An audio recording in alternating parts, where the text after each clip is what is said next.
Andrew Tate, Jordan Peterson, Fresh and Fit, and many other figures in the red pill manosphere have taken root in young men's lives. But why? Because most people, especially young men, are losers. That's why this video will unpack that savage take and explain the positive masculinity vacuum and how people like Andrew Tate came to be such towering figures. Before we can tackle the Tate experience's dominance, we must explain the current landscape and even describe two working lenses at play today so that Tate and others' rise makes sense. Positive masculinity and toxic masculinity. By now, if you've read a book or turned on the television, you know that masculinity is under intense scrutiny. On the liberal left, you may hear chants that masculinity is toxic. On the conservative right, you may hear them embrace those traits in their cultural war against left. Is it toxic? What even is masculinity? Well, friends, great creators like Alexander Grace dive into evolutionary psychology and biology, wherein he explains those two terms in greater detail to help explain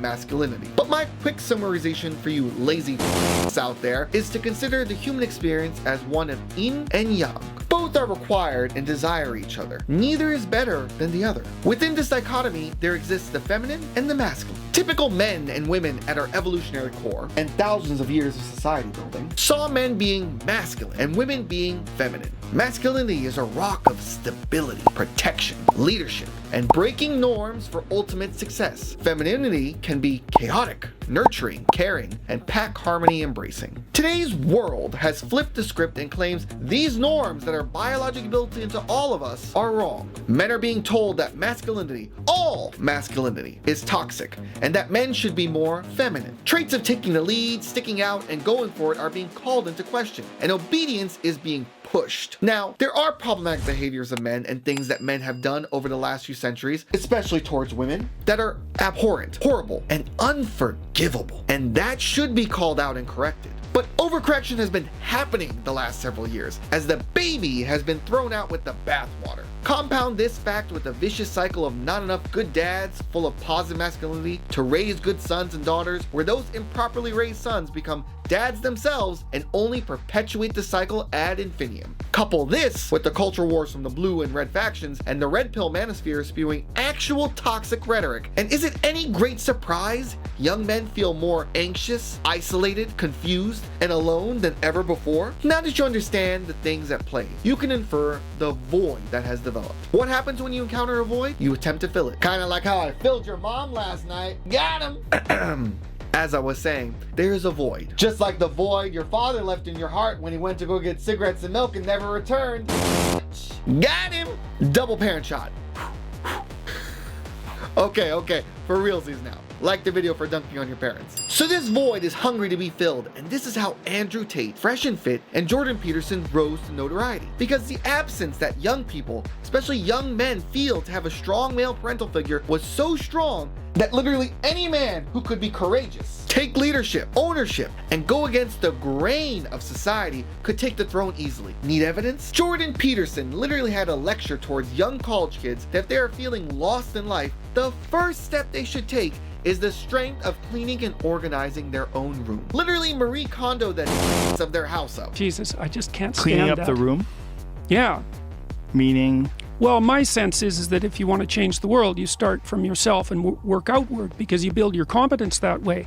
It's like, I don't know how you can go out and protest the structure of the entire economic system if you can't keep your room organized. If that isn't the most authoritarian, dad-like thing to say, I don't know what is. Young men crave a strong male role model. It is built within them, and society is saying no. So in walks a figure like Andrew Tate. He acts very macho, is outspoken, and is jacked. Combine that with his new age social proof of being very rich and having women around him, you can see how he would be seen like an older brother figure. Our next on the mic is my man Luke. Come on, Luke, sing that song. Check it out. Welcome to the real world, Luke. Welcome to big school, Luke. This is stupid. And we're sitting there chilling, and I was there for about 6 hours. It definitely didn't hurt that he hijacked the YouTube algorithm with his savvy marketing of being a little too bombastic with outlandish remarks and takes, and had supporters of his Hustlers University then promote his videos further on their social media. Now you understand how the void was filled by Andrew Tate, because anyone would do. And therein lies the problem. Because even a fool has a good idea 1 out of 7 days of the week, and that is Andrew Tate. He has so many problematic takes. Nobody wants to be a crybaby. The mark of being a real man is not being a crybaby. And then sprinkles in some good nuggets once in a while. You can no longer obey the law. And I'm not saying you have to break the law, but you need to find a way to do what the elites do, which is bend the law. You can no longer sit there and go, I'm just going to follow the rules and it's going to be okay. No, it isn't. And if you're a man, it's your job to find a way to not be sticking to those rules enough to escape the matrix and become free. Because what's actually most crazy about this period of history is that it's actually the easiest time in human history to become rich. The Red Pill Manosphere, which originally tried to take shape and push back against over-feminization of young men, lost its plot as well, and now is pushing a blurred image of positive masculinity that, thanks to clowns like Fresh and Fit and Andrew Tate, is seemingly more toxic by the day.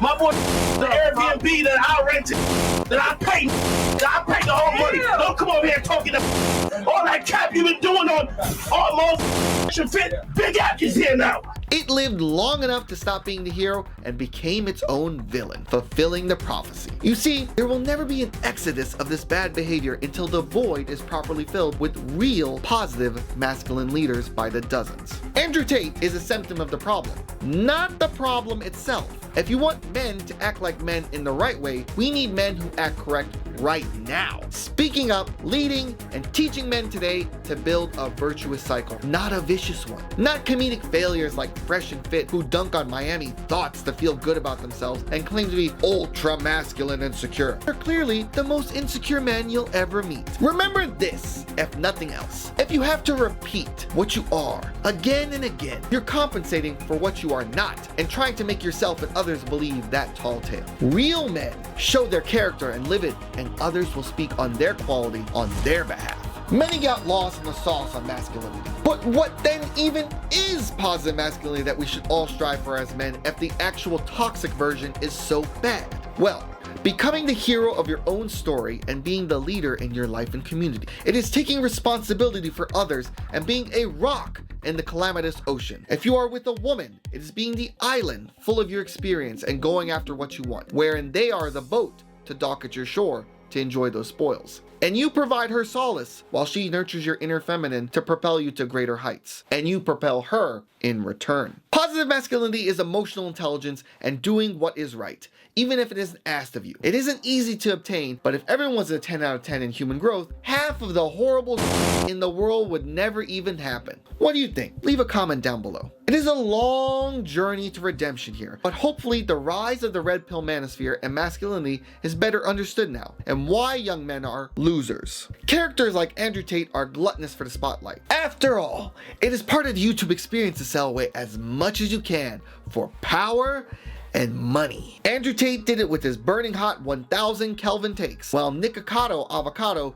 did with the gluttonous sacrifice of his body, become the biggest mukbanger on the platform. Both achieved infamy and massive wealth, but for you to understand Andrew Tate better, you need to understand Nikocado Avocado better, which you can 𝗏𝗏𝗏 do in this video, right here. Click it. Like, comment, subscribe for more content similar to this one.